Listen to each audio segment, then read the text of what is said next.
राजनीति, आंदोलन, किसान, करप्शन, गरीबी, इन सभी मुद्दों पर आवाज उठाएगा अब तक न्यूज इंडिया। सत्ता के आगे जब भी सवाल कमजोर पड़ने लग जाए तो सवाल उठाने पड़ते हैं। बोल के लफ्ज आजाद है तेरे, बोल के सच जिंदा है अब तक। नाजरीन, इस्तकबाल है आप सभी का अब तक न्यूज़ चैनल पर। मैं जाबिर शाह। नाजरीन, आज मालेगांव शहर प्रभाग कार्यालय आसिफ शेख रशीद के नेतृत्व में मालेगांव शहर ज़मीन का व्यापार करने वाले, खरीदी करने वाले, बेचने वाले, ब्रोकर, इन सभी लोगों ने आसिफ शेख के नेतृत्व को स्वीकारते हुए उनको जो खरीदी आज बंद है, यानी कि लगभग 4 सालों से मालेगांव शहर में बिन खेती लेआउट ज़मीन खरीदी बिक्री बंद की गई है, उसी के साथ अब एक और नई मुसीबत ने जन्म ले लिया है।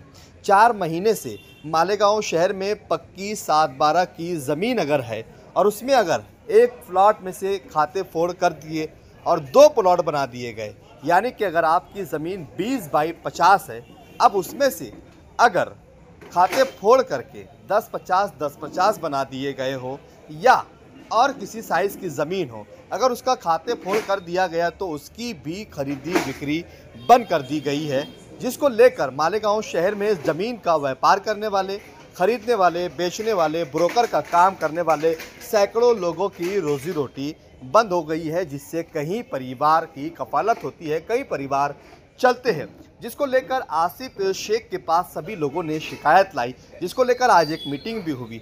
आसिफ शेख रशीद ने कहा कि आने वाली 8 तारीख बुध के रोज़ मालेगांव शहर से एक वफ्द की शक्ल में नासिक कलेक्टर से मुलाकात की जाएंगी और उनसे पूछा जाएगा और एक निवेदन भी दिया जाएगा कि सिर्फ मालेगांव शहर में ही इस तरीके से खरीदी बिक्री बंद क्यों गई है, जबकि महाराष्ट्र भर के रियासत के सभी ज़िलों में खरीदी बिक्री शुरू है, लेकिन सिर्फ मालेगांव शहर को इस तरह टारगेट क्यों किया जा रहा है, ये सवाल भी पूछा जाएगा। इसको लेकर आज एक मीटिंग हुई है और उस मीटिंग के बाद कुछ ज़मीन के व्यापार करने वालों से और सबसे अहम मालेगांव शहर का नाम हाफिज़ इनायतुल्लाह से हमने बातचीत की। क्या कहा उन्होंने, आइए सुनाते हैं आपको। हाफिज़ इनायत: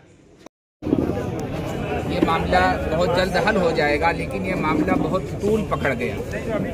उसकी वजह से यहाँ के बहुत सारे लोग इस कारोबार से जुड़े हुए हैं, जो लोग वो बहुत ज़्यादा मुतासिर हो रहे हैं और उन्होंने बहुत ज़्यादा कोशिश करके एक प्लानिंग के तहत शेख आसिफ साहब के पास आए और उन्होंने गुजारिश की कि आप हुकूमत महाराष्ट्र से नुमाइंदगी करके हमारे मसाइल को हल कराएं।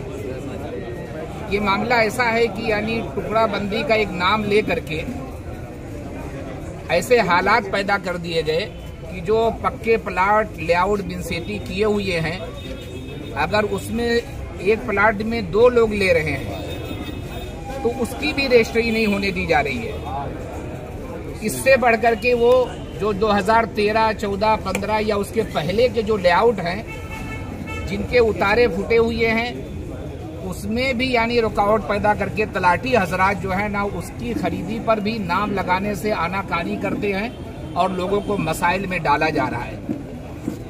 ये वक्त का तकाजा था कि सारे व्यापारी और सारे ब्रोकर, जिनकी रोजी रोटी बहुत ज़्यादा मुतासिर हो रही थी, आज बहुत ज़्यादा यानी बेजार होकर के शेख आसिफ साहब के पास आए और उन्होंने वक्त दिया और वादा भी किया कि इंशाअल्लाह इसको हम लोग साथ में जा करके हल करेंगे।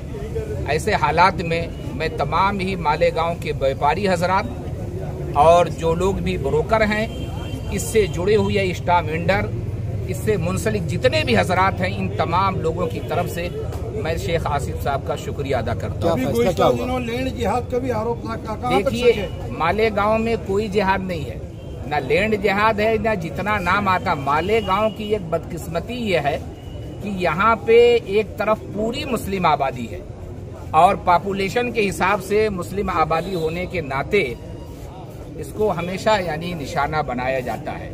अल्हम्दुलिल्लाह हमारा ये शहर पूरे हिंदुस्तान में अपना एक नुमाया मकाम रखता है। भाईचारगी की मिसाल लेना हो तो आओ आप मालेगांव शहर में देखो, ताना बाना की मिसाल देखना हो तो मालेगांव शहर में देखो, और किसी भी मामलात को देखना हो तो मालेगांव को देखो। और मैं बड़े ही चैलेंज के साथ कहता हूं कि जो ऑफिसरान यहाँ पर ड्यूटी करके जाते हैं, चाहे वो किसी भी महकमे के हो, हुकूमत महाराष्ट्र हो या हुकूमत हिंद हो, आप उनसे तासुर ले सकती है कि यहाँ पर बसने वाले लोगों का मिजाज क्या है, उनका अखलाक क्या है, उनका किरदार क्या है। मुझे लगता है कि इतना बेहतरीन और मिसाली शहर पूरे हिंदुस्तान में शायद ही कोई हो।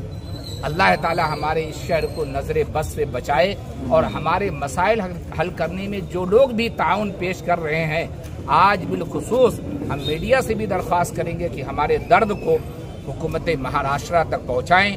मैं आप लोगों का भी ममनून और मशकूर। क्या फैसला क्या हुआ अभी मीटिंग में? फैसला ये हुआ है कि इंशाअल्लाह 2-3 दिन में जो इस महकमे के ऑफिसरान हैं ज़िले लेवल पर, पहले यहाँ के चुनिंदा कुछ व्यापारी जो लोग भी यानी मशवरे में तय होंगे, वो शेख आसिफ साहब के साथ जा कर के एक मेमोरेंडम देंगे और उनके सामने अपने मसाइल को हल करने के लिए एक दबाव, एक प्रेशर बनाया जाएगा। और मुझे उम्मीद है कि इंशाअल्लाह ज़रूर उसका हल निकलेगा। उसके लिए कमेटी बनाई गई।